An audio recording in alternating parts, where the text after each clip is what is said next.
सांगलीच नव्हे तर संपूर्ण महाराष्ट्रात जशी व्यवसायात विश्वासार्हता आहे तशीच गाडगिळांची विश्वासार्हता ही राजकारणात असल्याचं मत पालकमंत्री चंद्रकांतदादा पाटील यांनी व्यक्त केलं। त्याचबरोबर त्यांना राजकारणात निवृत्ती नाही, त्यांना अजून खूप काही काम करायचे असल्याचे सूचक वक्तव्य त्यांनी यावेळी बोलताना व्यक्त केले। आमदार सुधीरदादा गाडगीळ यांच्या 74व्या वाढदिवसानिमित्त सांगलीतील स्टेशन चौक येथे भव्य असा नागरी सत्कार संपन्न झाला। पालकमंत्री चंद्रकांतदादा पाटील यांच्या हस्ते 15 फुटी हार घालत वाढदिवसाच्या शुभेच्छा देण्यात आल्या। या कार्यक्रमास आमदार गोपीचंद पडळकर, माजी आमदार नितीन शिंदे, भगवानराव साळुंखे, मंजिरीताई गाडगीळ, पृथ्वीराज पाटील, शहर जिल्हाध्यक्ष प्रकाश ढंग, अरविंद तांबवेकर आदी मान्यवर उपस्थित होते। संपूर्ण कार्यक्रमाचे संयोजन स्थायी सभापती अतुल माने, समाज कल्याण सभापती गीता पवार, सूरजमामा पवार, मनोज सरगर, विजय साळुंखे, शरद देशमुख, भूपाल उर्फ बंडू सरगर, संतोष पाटील आदींनी केलं।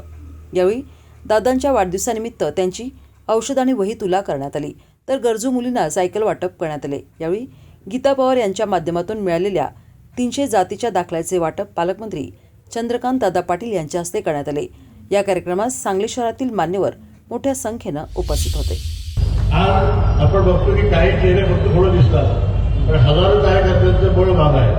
हजारो कार्यकर्ते माझं काम करत असतात। प्रत्येक कार्यकर्त्यापुढे मी दस्तक होतो आणि ही सांगलीकर जनता, या जनतेने मला व्यवसायात प्रेम दिलं, राजकारणात प्रेम दिलं, समाजकारणात प्रेम दिलं, या जनतेच्या ऋणातून मी कधीच होऊ शकत नाही।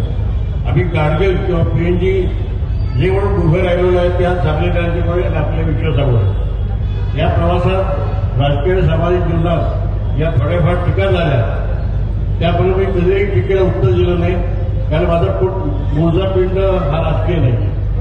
राजकारण मला बेरकेपणा जमत नाही, मी सरळ मार्गाचा करणारा माणूस आहे। त्याच मार्गाने मी चालत आलो।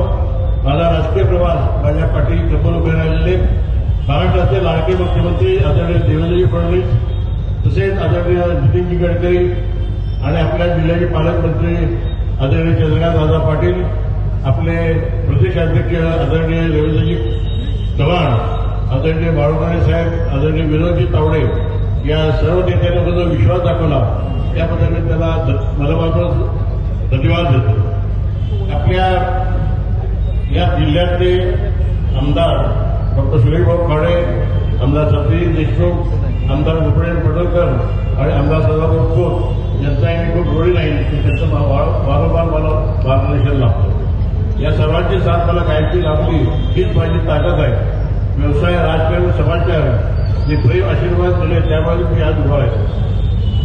माझ्या हातून काही प्रकल्प अपुरे राहिले, मी पुढच्या काळामध्ये गतीने पूर्ण करण्याचा मी प्रयत्न करेन आणि मला आज सांगायला आनंद वाटतो की बऱ्यापैकी ही जी कामं झालेली आहेत पण जी राहिलेली आहेत ती पुढच्या काळामध्ये नक्कीच पूर्ण करेन आणि त्यासाठी मला दादांचं नक्कीच साथ मिळेल असा विश्वास व्यक्त करतो आणि थांबतो। जय हिंद, जय महाराष्ट्र। धन्यवाद। म्हणून आमच्याकडे देवेंद्रजींचं स्थान आमच्या सगळ्यांच्या जीवनात असं निर्माण झालं आहे की त्याने इच्छा व्यक्त केली।